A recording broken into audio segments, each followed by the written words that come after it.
So, hello, welcome back, guys, to another live trade recap. So, today we're going to be doing the trade recap that I've taken yesterday, and yesterday was 18th May 2026. It was a Monday. So, yeah, let's just jump right into the trade recap.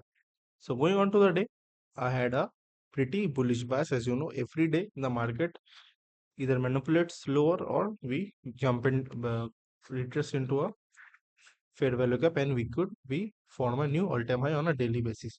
So, going on to the market, that was exactly my thought process going on to yesterday. So if you see the higher time frame, the 1 hour candle had already broken through this 1 hour fair value gap, and eventually it started rejecting this 15-minute gap. So I thought that maybe we could retrace to the 1 hour IVG and we could continue to the upside. There was 4 hour mitigated fair value gap. There was, I think, 4 hour unmitigated here as well. Let me check. No, I don't think the 4 hour unmitigated. Yes, there is a 4 hour present here, a 4 hour mitigated present here, and this 1 hour fair value gap, and also the all-time high present to the top of us. So yeah, going on to the day, this was the market open, and as the market had opened, the market just started dumping to the downside, which initially supported my bias that we eventually can manipulate to the downside and eventually continue to the upside. So as the market started coming to the downside, there were two things that happened. First thing was that the market came to the equilibrium of this entire range. If you see the entire range, this if you see here, this range, so the entire this range, the market had come exactly to the equilibrium. And the second thing was, I had expected that the first thing the market can happen is either respect this 15-minute gap and we could continue to the upside. But what ended up happening was, if you see here, first market, just let me off this for a second. Yeah. So first what happened, we break through the fair value gap which is present here. We break through that entirely. Then we start rejecting this 15-minute gap. This 15-minute gap which is present here. We start rejecting this. Then we close through this 15-minute gap as well as this 15-minute gap. So once this happens, I should have completely switched my bias from all-time high or bullish to bearish. And I didn't do that. Like I still kept on going about the bullish bias because the market was technically still rejecting the equilibrium of this entire range. So I thought that something like this can happen, that we eventually, like what, come here, we reject the equilibrium and we can continue to the upside entirely. That was my entire thought process going into yesterday. And I completely, like, not even cared about that we closed below to 15-minute fair value gap, bullish fair value gap. So definitely we are up to something, and we also rejected the consequent encroachment of this 15-minute gap.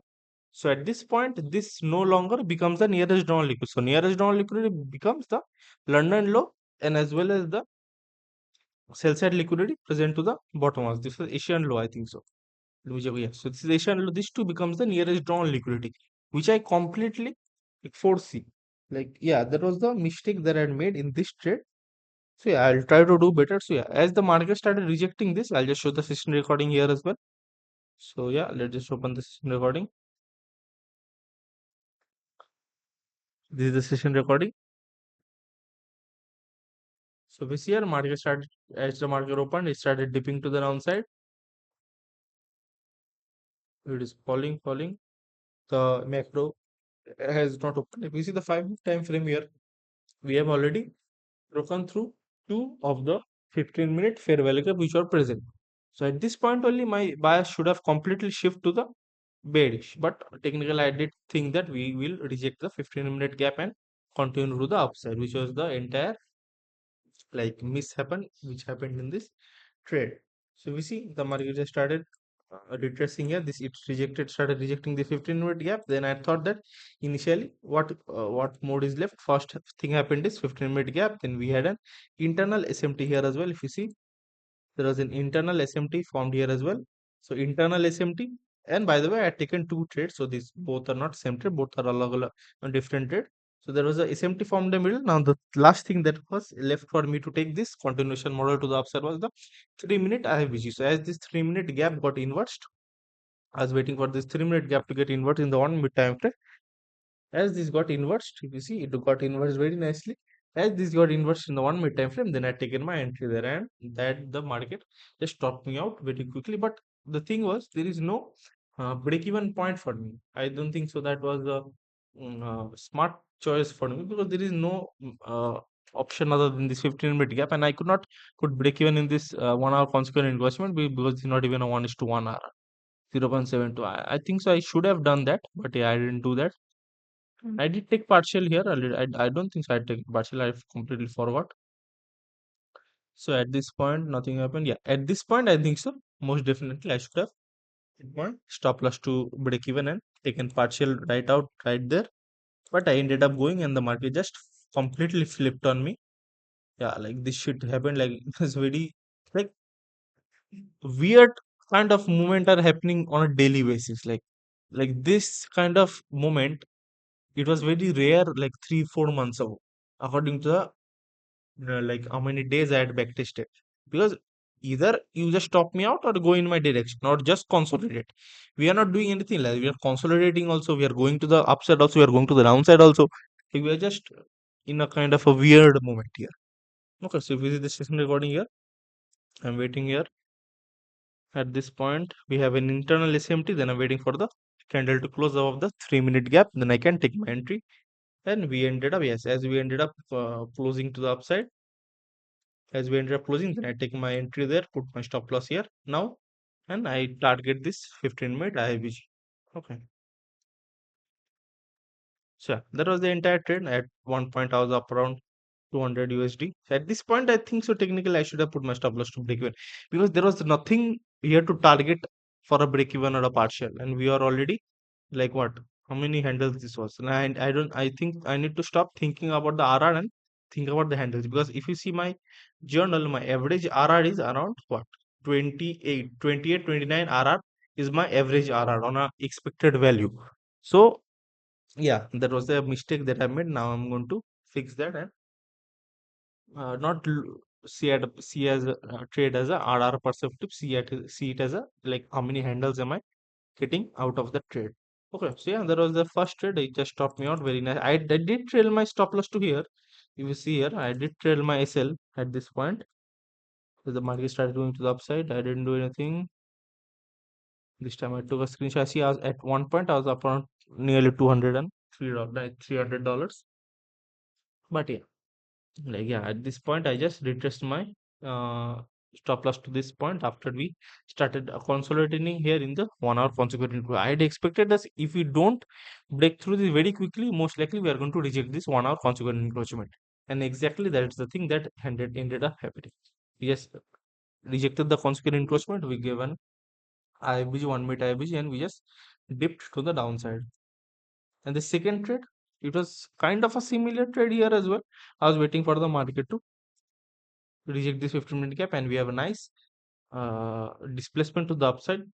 There are 30-second change the state of delivery here as well. Then we have an SMT available here as well. Then after we break through this 3 minute gap for the second time, then I taken my entry there. At this point, I take my entry, and I did win this trade. This was technically a winner because I had booked a profit here. This here. At this point, we reject the 3 minute gap again. This trade I did in the 30-second. Yeah, at this point, after the change the state of delivery in 3 seconds, 30 seconds, then I had taken my entry right there. So this is a little bit impulsive trade. I've written down here also, but I didn't technically make any mistake on this trade. Like everything played out nicely, but did get stopped out as well as the previous trade. So I tried the 30-second here as well. So yeah, that was the entire trade. It just went to the upside and stopped me out. Yeah, at this point, here also there was no point. I thought that maybe now we could break through this point because technically my bias is still to the all-time high. But yeah, once we broke through this two fair value gap, at that point only my what you say, my thought process should have changed to the downside, but that didn't happen. And yeah, we just ended up stopping me out very quickly. At this point, I had already gone break even after we broke through this 1 hour consequent encroachment. I think the same thing I should have done here as well. Now every time I see the trade as a like how much RR am I getting, but I had reached 50 handles, which usually I don't risk. I risk around what 30 to what 28 to 30 handles. You see, 30 handles, this is what? Exactly what? 1 is to 1.8 RR. So this is like more than the handles that I'm supposed to get. My best RR is what? 60 to 70 RR, which I get on a best trade. So if I'm risking 50 to 50 R 50 handles, so 66 handles is like what? It has already happened the best. So I don't need to look at the dollar value or look at the RR value. I need to see how many handles am I getting and react according to that, because I'm trading macro. So the macro is what? 20-minute time frame. So 20-minute time frame, I cannot expect 200, 300 handles. I need to get what I'm getting and just get out of the market. So that was the second trade. Nothing special happened. It was a little bit impulsive, but overall it was still technically still a good trade. Because many time what happens, I get stopped out before 10 a.m. So if you see here, before 10 a.m. I get stopped out. Then after 10 a.m. we get the original move after the what you say dealing range starts. Dealing range or in the middle of dealing range. Sorry. So yeah, that was the entire trade. Nothing much more to explain. The market ended up dumping to the downside. If you see here, it just started dumping.